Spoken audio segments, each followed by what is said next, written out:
매일경제TV 주간 헤드라인입니다.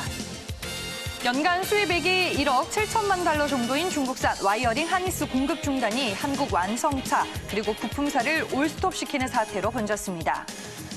신종 코로나 바이러스 감염증이 급속히 확산되면서 실물 경제 충격을 가할 조짐을 보이자 중국 당국이 대대적인 경기 부양에 나서고 있습니다. 미국 의회에서 실시된 도널드 트럼프 대통령의 국정연설은 미국 정치권의 분열상을 고스란히 보여줬습니다.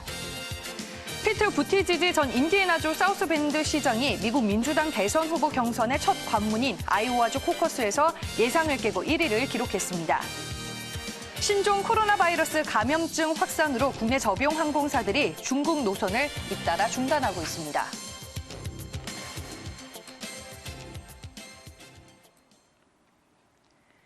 한 발 빠르게 오늘자 매일경제신문을 들여다보는 시간입니다. 매일경제 조간 브리핑, 오늘은 이종근 시사평론가와 함께하겠습니다. 안녕하세요. 안녕하십니까? 네, 오늘자 매일경제신문에서는 우리가 어떤 기사들을 좀 중요하게 봐야 될까요? 네, 여전히 신종 코로나와 관련돼서 우리나라 산업에 어떤 영향을 지금 미치고 있나? 오늘은 자동차 업계와 항공기 업계에 미친 영향과 관련해서 두 개의 기사를 갖고 나왔습니다. 그리고 중국 정부가 지금 신종 코로나와 관련돼서 경기 부양책을 어떤 방향으로 지금 경제 정책을 수립하고 있나를 분석해 봤고요. 그다음에 두 개의 기사는 미국 정치 상황, 지금 미국 정치 상황의 두 가지 모습, 단면을 딱 끊어서 미국 정치는 이런 방향으로 지금 진행되고 있구나라고 볼 수 있는 그런 기사들 두 개를 갖고 왔습니다. 네, 알겠습니다. 그러면 오늘자 매일경제신문 하나씩 들여다보겠습니다. 먼저 첫 번째 기사 내용 함께 살펴보도록 할게요. 신종 코로나 바이러스 사태로 인해서 자동차 부품 공급 차질이 장기화될 수 있다는 내용으로 짚어보도록 하겠습니다. 네, 이번 신종 코로나 바이러스 사태로 인해서 항공이나 여행, 유통업종이 타격을 입을 거는 알았지만 이 자동차 산업을 포함한 제조업까지도 지금 타격이 예상이 되고 있습니다. 엔진과 에어백 부품까지 값싼 이제 중국산에 너무 의존을 하다 보니까 자동차 업계가 화를 입고 있다는 내용입니다. 기사 내용을 통해서 좀 자세하게 들여다보도록 할게요. 네, 연간 수입액이 1억 7천만 달러 정도인 중국산 와이어링 하니스, 앞서 들으셨다시피 이 자동차 부품에 있어서 배선 역할을 하는 부품입니다. 공급 중단이 지금 한국 완성차 그리고 부품사를 올스톱시키는 사태로 번지고 있습니다. 잘 아시다시피 현대자동차와 쌍용자동차가 4일부터 전국 공장 휴업에 돌입을 한 가운데 지금 르노 삼성 자동차도 오늘 11일쯤부터 공장을 닫는 방안을 검토하고 있는 것으로 확인이 되고 있습니다. 이번 신종 코로나 바이러스 사태로 인해서 국내 자동차 부품의 중국 과잉 의존도가 좀 여실히 드러나고 있는 건가요? 네, 그렇습니다. 지난번에 한일 관계의 그 외교가 악화되면서 우리가 경제적으로 드러난 단면이 하나 있죠. 일본의 우리 첨단 산업과 관련된 부품, 즉 제조의 그 아주 기본적인 그 부품들이 일본에 너무 의존하니까 문재인 대통령도 그런 관계를 좀 더 극복해야 된다라고 한번 말씀하신 적이 있습니다. 그런데 이번에 중국 이 코로나 바이러스, 신종 코로나 바이러스 전염병으로 인해서 여러 가지 부품, 그중에서도 자동차의 부품들을 워낙에 중국에 많이 의존하고 있구나. 그러니까 부품 생산 기지가 중국에 집중되어 있다라는 것이 좀 드러났습니다. 앞서도 말씀하셨듯이 와이어링 하니스 같은 경우 사실 전체 수입액은 얼마 안 되는데 그 수입액의 한 100배 이상의 손해를 보게 되는 그런 결과가 나타난 것이죠. 사실 중국의 그 저임금 때문에 너도 나도 중국의 생산기지, 자동차 부품에 대한 생산기지를 세웠습니다. 이번에 그 신종 코로나 바이러스가 발생한 우한 지역만 하더라도 사실상 뭐 GM이라든지 닛산이라든지 글로벌 자동차의 그런 그 자동차 부품사, 완성차의 공장이 집중되어 있는 곳입니다. 그래서 한 해 중국산 그 차 부품 수입만 해도 10억 4천만 달러거든요. 뭐 단순 작업, 저임금만 우리가 그 노리고 생산 기지를 한 곳에 집중하다 보니까 그것에 관련돼서 이렇게 많은 또 피해를 입을 수 있다라는 교훈을 또다시 얻은 것 같습니다. 네, 알겠습니다. 그렇다면은 중국산 부품액의 수입액에 대해서 저희가 한번 살펴보도록 하겠습니다. 와이어링 하니스 그리고 조향장치 부품이 상당히 큰 비중을 차지하고 있습니다. 1억 7천만 달러 정도고요. 에어백 부분품이 1억 6천만 달러에 해당이 됩니다. 와이어링 하니스가 이게 부피가 크다고 합니다. 그래서 재고를 마냥 쌓아놓을 수 없고 이 재고를 가지고 있는 시간도 3일 정도밖에 될 수밖에 없다고 하는데 일단은 뭐 세계 공장으로 꼽히는 중국에서부터 부품 조달에 어려움을 겪게 되니까 국내 완성차 그리고 자동차 부품 업계들이 상당히 큰 타격을 입고 있는 상황입니다. 그렇다면 궁극적인 해결책은 없는 걸까요? 네, 일단 중국으로 완전히 몰려 있는 국한된 공급망을 좀 더 다변화해야 되겠다라는 그 목소리가 나오고 있고요. 중국 이외의 지역 또 동남아, 베트남을 비롯한 동남아 지역으로 글로벌 부품 공급을 다변화하는 그런 그 과정들을 지금부터 연구를 해야 되는데 전문가들이 그 중에서도 이제 그 다자간 그런 이 무역 협정을 우리가 좀 더 노려야 되지 않느냐. 그중에서도 CPTPP라는 환태평양 동반자 협정에 우리가 들어가야 되는 것 아니냐라는 목소리가 나오고 있습니다. 이 CPTPP를 잠깐 소개하면 2018년 12월에 발효됐는데 일본, 베트남, 멕시코 등 11개국이 지금 포함되어 있습니다. 이 회원국이 되면 역내 관세 철폐 또 회원국의 생산 부품을 그 중간재는 그 타 회원국에서 자국의 생산품으로 인정한다는 것이에요. 그러니까 그만큼 관세가 낮아지니까 이 저임금만 노리고 중국으로 갔던 것들을 충분히 그 정도 효과를 누리면서 이렇게 그 다른 쪽으로 옮길 수 있는 특히 이 환태평양 이 회원국으로 경제협정 회원국으로 인정받을 수 있지 않느냐. 물론 이 CPTPP만이 아니라 또 다른 어떤 그런 이 공급선 다변화도 지금은 빨리 연구를 해서 우리가 실제로 시행을 해야 되는 시점이 아닌가라고 생각이 듭니다. 네, 알겠습니다. 자동차 업계 등 이제 제조업에 미치는 영향 저희가 먼저 살펴봤습니다. 다음 두 번째 기사 이어가 보겠습니다. 그렇다면 이번 신종 코로나 바이러스 사태로 인해서 이 중국은 경제에 미치는 타격을 줄이기 위해서 어떻게 하고 있는지 확인을 해볼게요. 오늘자 매일경제신문 4면에 실려 있는 기사 내용입니다. 지금 중국 정부 입장에서는 다양한 부양카드를 내놓고 있는데요. 이 신종 코로나 바이러스 충격에 중국은 유동성 공급은 물론 지금 금리 인하 얘기까지 나오고 있고요. 보조금 확대 등 대대적인 경기 부양에 나서고 있습니다. 기사 내용을 통해 확인을 해볼게요. 네, 신종 코로나 바이러스 감염증이 지금 급속히 확산이 되면서 실물 경제 충격을 가할 조짐을 보이자 중국 당국이 대대적인 경기 부양에 나서고 있습니다. 지금 통화 정책으로도 해결이 되지 않는다면 중국 입장에서는 3월 전인대를 통해서 강력한 실물 경제 부양책까지 내놓을 수밖에 없는 상황입니다. 그러면 이제 먼저 중국이 어떻게 유동성 공급을 하고 있는지부터 살펴볼게요. 네, 일단 금융정책부터 저는 좀 눈여겨봤습니다.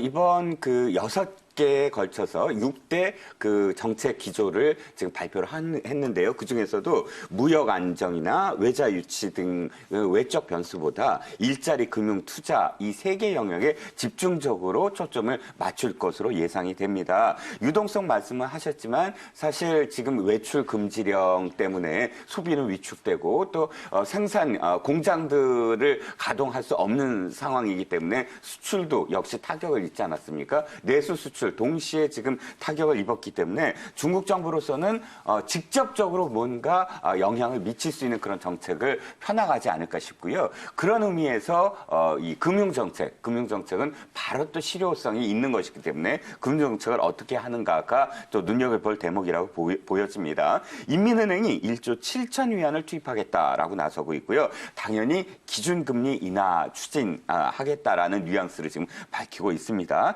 특수목적 채권도 작년에 2조 1,500억 원에 불과하던 것을 마치 3조 원이나 늘려서 발행하겠다라고 나서고 있습니다. 네, 그러면 이제 금융시장의 안정을 위한 유동성 공급 외에 또 어떤 부양책들을 내놓고 있나요? 일단 아까도 말씀드렸지만 제조, 관광, 물류 이 3대 분야에서 완전히 직격탄을 맞았거든요. 그래서 이 3대 분야와 관련돼서 보조금을 확대하겠다라고 이제 나서고 있고요. 또 기업에 이 어떤 그런 활력을 불어넣기 위해서 법인세는 25%이던 것을 5%포인트 낮춰서 20%, 또 부가가치 세율도 3%, 13%에서 10%로 3%포인트를 감세하겠다라고 발표를 했습니다. 그리고 5G와 AI 등 앞으로 차세대 그 산업 분야에도 민간과 함께 5조 위원 이상의 신규 투자를 하겠다라고 밝히고 있습니다. 일단 아까 말씀하셨듯이 양회, 그러니까 그 3월에 양회 전인대와 그다음에 전국회의가 두 가지가 함께 열립니다. 거기서 뭐가 중요하냐면 경제 성장률이 발표가 돼요. 그러니까 경제 성장률이 지금 스탠다드 앤 푸어스 같은 경우 4% 정도로 예상을 했는데 5% 미만이 될 것은 확실한데 과연 그때 어느 정도의 또 목표치를 하느냐가 또 주목이 되는 그런 이벤트라고 할 수가 있겠습니다. 네, 알겠습니다. 신종 코로나 바이러스와 관련된 기사 저희가 두 가지로 짚어봤습니다. 다음 기사 이어가 보겠습니다. 오늘자 매일경제신문 12면에 실려 있는 기사입니다. 전일 이제 도널드 트럼프 미국 대통령의 국정연설이 진행이 됐는데 그 현장 분위기를 기사를 통해서 확인을 해보겠습니다. 네, 도널드 트럼프 미국 대통령은 펠로시 하원 의장이 악수를 거부했고요. 이에 맞서서 펠로시 하원 의장은 이 트럼프 대통령의 국정연설문을 찢는 광경이 전일 벌어지게 됐습니다. 그야말로 두 앙숙의 뒤끝을 여실히 보여주는 현장 분위기가 확인이 됐는데요. 먼저 기사 내용부터 체크를 해볼게요. 네, 현지 시간 4일 진행이 된 도널드 트럼프 대통령의 국정연설 상황입니다. 미국 의회에서 이제 실시가 된 도널드 트럼프 대통령의 국정연설은 미국 정치권의 분열상을 고스란히 보여줬습니다. 그렇다면 그 현장을 저희가 화면을 통해 준비를 해봤습니다. 네, 지금 펠로시 하원 의장이 트럼프 대통령의 연설문을 찍고 있죠. 네, 지금 두 앙숙의 뒤끝을 이번 국정연설을 통해서 여실히 확인해 볼 수 있었다라는 게 확인이 되고 있습니다. 이번에도 낸시 펠로시 하원 의장은 하얀색의 정장을 입고 또 등장한 것으로 확인이 되고 있습니다. 이 트럼프 대통령의 말이 끝나자마자 의석에서는 공화당 의원들과 지지자들의 환호와 이 박수가 터져 나왔지만 앞서 영상을 통해 보신 것처럼 연단 뒤쪽에 의장석에 앉아 있었던 낸시 펠로시 하원 의장은 이 도널드 트럼프 대통령의 국정연설문을 찢어버리는 이 광경이 나타나게 됐습니다. 서로 간에 이제 모욕을 주고받는 장면이 이번 국정연설을 통해서 고스란히 드러나게 됐는데 미국 정치의 자화상을 보여주는 건가요? 네, 미국 정치의 전통과 지금 완전히 달라지고 있다. 이렇게 한마디로 말씀을 드리고 싶어요. 지금 보여지는 장면은 단상 장면 아닙니까? 거꾸로 앉아있는 의원들 석도 사실은 완전히 갈라섰습니다. 네. 미국 정치는 이런 모습을 보여준 적이 없어요. 어떤 의미에서 미국은 서로를 존중하는 그런 정치를 지금까지 해왔습니다. 크로스 보팅도 가능해요. 우리나라는 당론이 한번 결정되면 그 당론에 꼭 따라야만 하지만 미국은 그렇지 않습니다. 당론이란 것도 없고, 그러니까 민주당에서도 사실 공화당이 주도하는 그런 법안에 또 찍는 사람도 있고 서로 그렇게 크로스 보팅을 하거든요. 그런데 지금 국회의원들도 보면 의원들이 앉아 있는 곳을 보면 어느 쪽 출신의 대통령이 나오더라도 국정연설에서 박수를 다 쳐줬어요. 그런데 지금 트럼프가 얘기하고 있는데 의원들석을 비추는 걸 보면 공화당 의원들은 전부 기립박수를 하고 민주당 의원들은 전부 앉아서 박수를 치지 않는 모습. 이건 사실 미국 의회에서 볼 수 없는 장면이거든요. 그러니까 진짜 미국이 점점 더 이렇게 분파 정치, 서로 보수 진보가 이렇게 너무나 이렇게 등을 돌리는 그런 모습을 이번에 여과 없이 이제 드러난 것이고요. 아까 말씀하셨듯이 이게 지금 탄핵 정국이기 때문에 더 심화된 것 같습니다. 탄핵에 대한 그 상원 의원 투표가 바로 하루 전날 이 국정연설이 이루어졌거든요. 그렇기 때문에 트럼프 대통령 이 탄핵을 주도한 펠로시 의장을 인정할 수 없다. 라는 그런 제스처로 악수를 거부를 했습니다. 작년에 그래도 악수를 했거든요. 그리고 펠로시 의장 또 거기에 상대적으로 이 흰색 정장에 지금 보시면 금색 브로치가 보이실 겁니다. 이 금색 브로치가 탄핵 가결 때 네. 이렇게 단 그 금색 브로치입니다. 흰색 정장에 갖고 있는 의미는 1920년대 영국과 미국에 그때 당시에는 여성들이 투표를 할 수 없었어요. 그런데 그 투표권, 참정권을 따내기 위해서 그 여성 운동가들이 바로 흰색 옷을 입었거든요. 그래서 여성 정치인들의 어떤 상징적인 색깔, 이 저항의 어떤 색깔이 흰색입니다. 지금 국회의원들도 보면 민주당 여성 의원들이 굉장히 많이 흰색을 입은 것을 보실 수가 있을 겁니다. 어쨌든 이런 모습은 사실 좀 씁쓸하죠. 그러니까 아무리 서로 생각이 다르더라도 서로를 인정하는 그런 모습은 좀 보여야 될 텐데 좀 아쉬운 장면입니다. 네, 그리고 방금 들어온 속보 전해드리겠습니다. 미국 상원에서 트럼프 대통령의 탄핵 투표가 진행이 됐는데 역시나 예상대로 부결이 됐고요. 이로 인해서 탄핵 절차가 종결이 됐다라는 속보도 전해드리겠습니다. 이번 트럼프 대통령의 국정연설 들어보면 이제 미국의 경제 상황과 본인의 국정 운영 과정을 좀 지켜 세우는 발언을 많이 한 것 같더라고요. 마치 이제 트럼프 대통령의 재선 유세 현장 같았다면서요. 네, 그렇습니다. 이 공화당 의원들 전부 일어나서 박수를 치면서 또 이 트럼프 대통령이 등장할 때 4년 더 이렇게 구호를 외쳤다고 합니다. 네. 그러니까 그야말로 유세장이었죠. 자. 공화당 의원들 중에서 사실 트럼프 대통령의 마음속으로 반대하는 사람도 좀 있습니다. 그런데도 불구하고 전부 일어나서 기립박수를 치는 이유가 바로 경제적인 성과가 분명히 있었다는 거예요. 20분 동안 자화자찬을 했지만 그 모습이 좀 이렇게 예의 없이 보이는 분들도 계시겠지만 그럼에도 불구하고 트럼프 대통령이 이야기하는 그런 경제 성과 중에는 실제 그 내용이 맞는 내용도 꽤 많았거든요. 나프타, 중국 무역 협정, 규제 개혁, 형사법, 개정, 별의별 얘기를 다 했지만 일정 정도 실업률은 낮아지고 경제 성장이 오른 그 부분이 분명히 있습니다. 그렇기 때문에 공화당 의원들도 거기에 대해서 어쨌든 그 박수를 칠 수밖에 없는 그런 상황이었고요. 경제 성과 나열만이 아니라 콕 집어서 펠로시 의장의 지역구에서 어떤 살인 사건이 발생을 했습니다. 그래서 그 살인 사건에 대해서 굉장히 많이 언급을 했어요. 그러니까 그 좀 공격적인 그런 그 좀 앙금을 나타내는 그런 모습도 보였습니다. 네, 알겠습니다. 바로 이어서 오늘자 매일경제신문 12면 밑에 있는 기사를 한번 살펴보도록 하겠습니다. 미국 민주당 아이오와주 코커스, 즉 당원대회 결과에 대한 기사를 짚어보도록 하겠습니다. 이번에 대이변의 주인공은 38세의 부티 지지였습니다. 그는 38세이자 성소수자이고요. 그리고 미국 인디애나주 사우스밴드 시장을 역임한 인물입니다. 이 백인 오바마라는 별명과 함께 지금 세대 교체에 돌풍을 예고하고 있습니다. 기사 내용 함께 보시죠. 네, 피트 부티지지 전 인디애나주 사우스밴드 시장이 미국 민주당 대선 후보 경선의 첫 관문인 아이오와주 코커스에서 예상을 깨고 1위를 달렸습니다.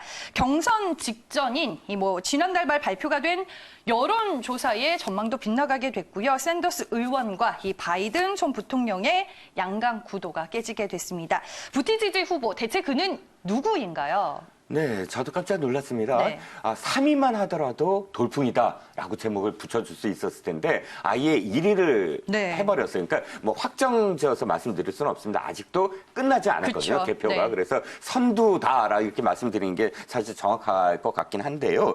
29세의 사우스밴드 시장에 당선이 됐습니다. 이 시가 너무 소도시예요. 10만에 불과하거든요. 그러니까 정말 놀란 거예요. 주지사도 아니고 이런 소도시에 29살 당선이 돼서 지금 38세입니다. 정말 젊은 나이지요.